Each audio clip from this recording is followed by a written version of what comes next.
Y el Gocho Oficial, su humilde servidor, estamos para tratar de ilustrar el panorama político de la realidad venezolana y la política americana que define nuestra realidad. Bienvenidos a EBTV, hoy 24 de diciembre del 2025, en este espacio conversando con el Gocho.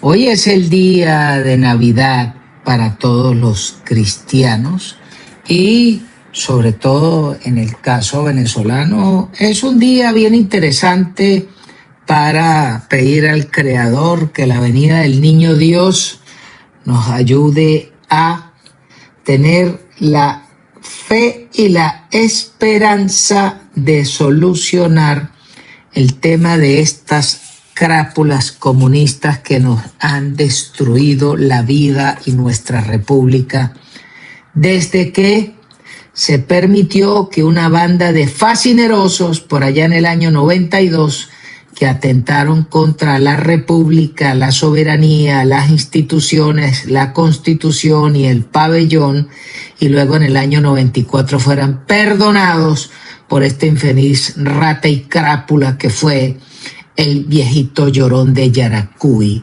y su equipo de gobierno, que ahora pretenden ser los doctores del futuro legal de la nación. Terrible. Pero quizás donde nos encontramos parados, muy sencillo. Hay que recordar que toda la apuesta de los venezolanos por el cambio no es otra cosa que obtener la libertad.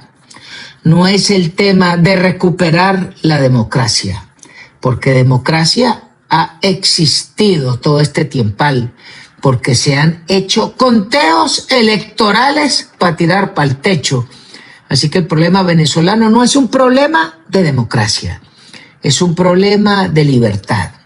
Pero también eso viene acompañado que para poder tener libertad tienes que tener un Estado de Derecho en el cual todos nos veamos reflejados y todos, o en su gran mayoría, querramos respetar. Hoy, el Estado de Derecho que está en vigencia en Venezuela es un Frankenstein de malas interpretaciones y malas redacciones desde los textos de la Constitución del año 99, que lo ha aprobado en el diario de debates de la Asamblea Constituyente no fue lo mismo que quedó redactado en la Constitución. Es decir, que ya por ahí nos metieron gol. Pero hay que recordar que la convocatoria de esa Constituyente también nos metieron gol. Pero además, la forma en que se contó, nos metieron gol. Y la forma en que se redactó, nos metieron gol. Así que todo eso es una basura. Tenemos 27 años viviendo de una farsa legaloide.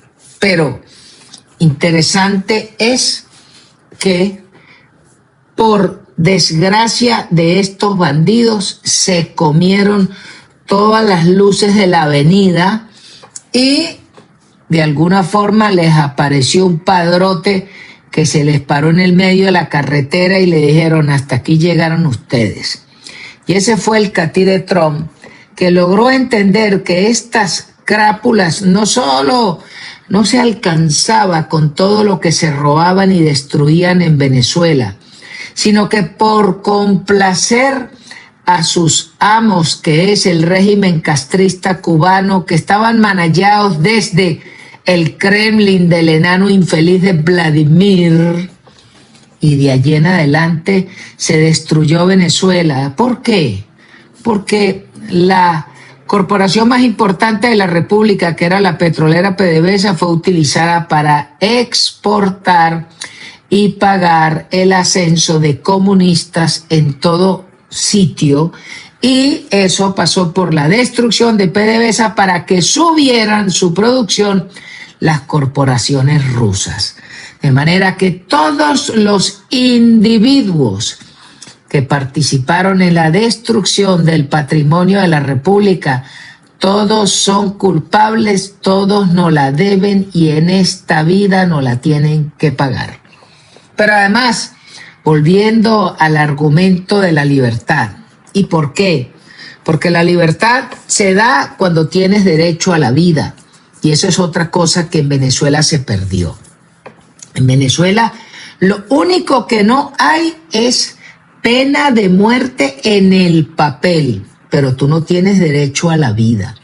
Porque cuando un gusano te captura y te mete en las mazmorras del Digésimo del Sebin o en Tocuyito o en el fuerte Guaycaipuro o en Yare y botan la llave y te dejan allí como un depósito humano a que te pudras, pues pierdes el derecho a la vida. La mejor demostración es la cantidad de ciudadanos que han muerto de mengua porque no les dieron los medicamentos, porque los dejaron morir de hambre, porque no les trataron sus medicinas, sus enfermedades crónicas, y eso es una pena de muerte. Claro, mueren de seca, mueren de desprecio, pero pena de muerte al fin. Así que si queremos libertad y derecho a la vida en la nueva legislación, sería interesante observar el capítulo donde se diga que en Venezuela para ciertos tipos de delito tiene que aplicarse la pena de muerte. ¿Por qué? Porque los delitos de sangre, los delitos contra menores, los delitos de tratas humanas, pero además los delitos políticos de abandono de ciudadanos con responsabilidades. Por ejemplo, todos aquellos individuos que se mueren en los hospitales por negligencia de la gerencia médica de los hospitales porque se roban la plata de las medicinas o porque no le han pagado al personal médico o porque no tienen las ambulancias funcionando porque se cogieron la plata. Eso es un delito de sangre y tiene que pagarse con el pescuezo, así como lo hacen en Singapur. En Singapur porque es un país con un gobierno envidiable, y fíjese que no estoy diciendo con una democracia envidiable, sino un gobierno envidiable, porque Singapur tiene un caso bien particular. ¿Pero qué? En Singapur la violación se paga con el pescuezo. Los delitos de sangre contra menores se pagan con el pescuezo. Los delitos de droga se pagan con el pescuezo, pero la corrupción del gobierno se paga con el pescuezo. Y esa es la razón por la cual hoy los singapurenses son unos individuos de una educación envidiable, y la otra es que ya el padre de esa nación, que es el señor Lee Kuan Yew, dijo que era obligatorio el aprendizaje del idioma inglés, y en ese país se funciona bilingüe para adelante y para atrás. Y no es que usted va a estudiar inglés para sacar 10, no, usted va a la escuela para hablar inglés. Y esa razón, la educación, donde están los mayores avances, es otro de los grandes éxitos de esa nación. Vamos a comerciales y ya seguimos.